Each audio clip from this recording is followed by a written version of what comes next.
Hello everyone అండి. So right no మనం summer సీజన్లో ఉన్నాము. సో నా దగ్గరికి వచ్చేటువంటి చాలామంది పేషెంట్స్ అండ్ కామన్గా అడిగే క్వశ్చన్ ఏంటంటే, సార్ సమ్మర్ సీజన్లో వేడి చేసే పదార్థాలు తినచ్చా తినకూడదా?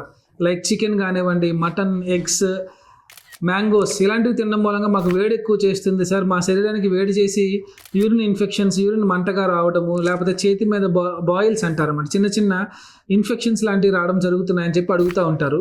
ఇది యాక్చువల్లీ ఒక మిట్ అండి. సో సమ్మర్లో మనకి ఏమవుతుందంటే న్యాచురల్గానే మన బాడీలోంచి లాట్ ఆఫ్ వాటర్ డీహైడ్రేషన్ గురవుతాం అనమాట మనం.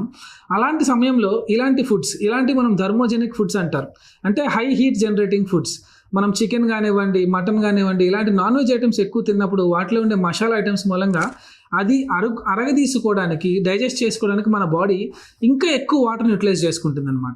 సో టెక్నికల్గా ఏమవుతామంటే బయట సమ్మర్ సీజన్ లోపల మనం తీసుకునే థర్మోజెనిక్ ఫుడ్స్ ఈ రెండు కలిపి బాడీ ఇంకా డిహైడ్రేషన్కి గురయ్యి మనకి వేడి చేస్తున్నట్టు సంథింగ్ లైక్ అనీజీ ఫీలింగ్ లాంటివి స్టార్ట్ అవుతుంది.